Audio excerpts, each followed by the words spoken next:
આજે આપણે સરસ મજાના બટાકા પૌવા બનાવીશું, જે તમે નાસ્તામાં ફટાફટ બનાવી શકો છો। સૌથી પહેલાં બટાકાને બાફી લઈશું। તે કુકરમાં મેં 4 બટાકા લીધા છે। તે બટાકા ડૂબે તેટલું પાણી એડ કરીશું અને પછી કુકરનું ઢાંકણું બંધ કરી અને થોડીવાર માટે 3 સીટી સુધી આપણે ચડવા દઈશું, એટલે બટાકા સરસ રીતે બફાઈ જાય છે।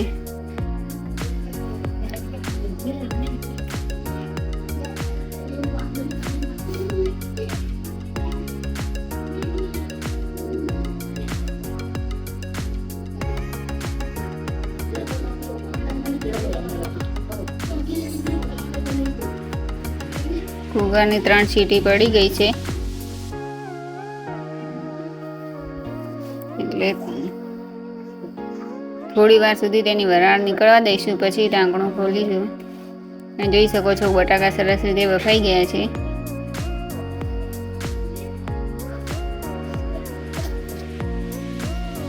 મેં લીંબુનો રસ 1 લીંબુનો રસ, 1 કટોરી સિંગદાણા અને 3-4 લીલા મરચાં લીધા છે પૌવા બનાવવા માટે।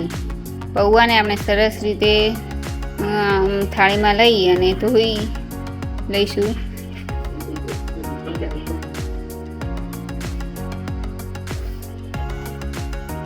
ત્રણ થી 3.5 કટોરી જેટલા પૌવા લીધા છે। બટાકાની છાલ કાઢી અને તેને સરખી રીતે સમારી લઈશું।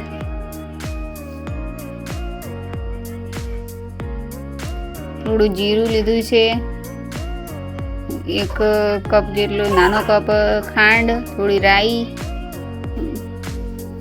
તેલનો થોડો વઘાર કરી મૂકીશું।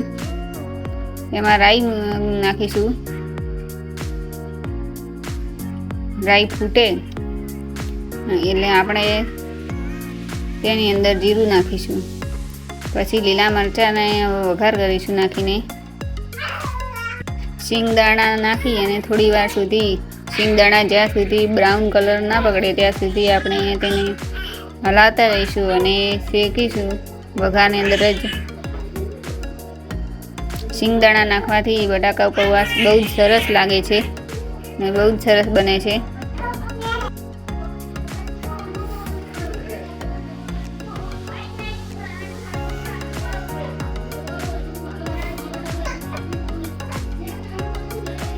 પછી બટાકા નાખી અને તેને હલાવતા રહીશું અને થોડા વઘારમાં થવા દઈશું, એટલે બધું મિક્સ સરખી રીતે થઈ જાય।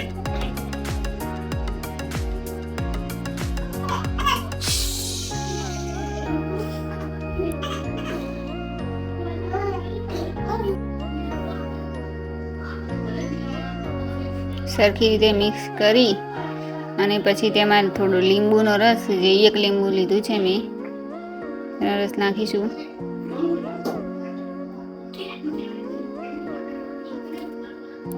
થોડું મીઠું સ્વાદ અનુસાર, અડધી ચમચી જેટલી હળદર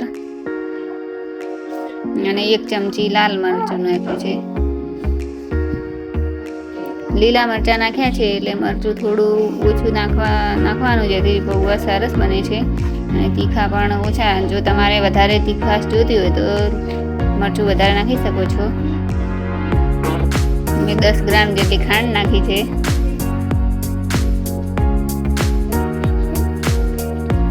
ને પછી જે આપણા પૌવા હતા તે આવી રીતે મસળતા જઈએ અને બધા એડ કરી દેવાના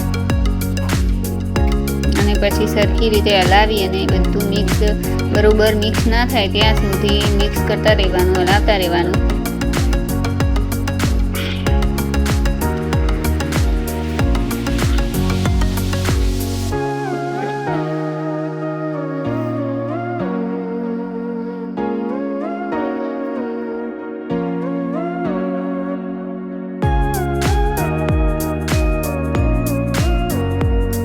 તમે જોઈ શકો છો બધું બરાબર મિક્સ થઈ ગયું છે।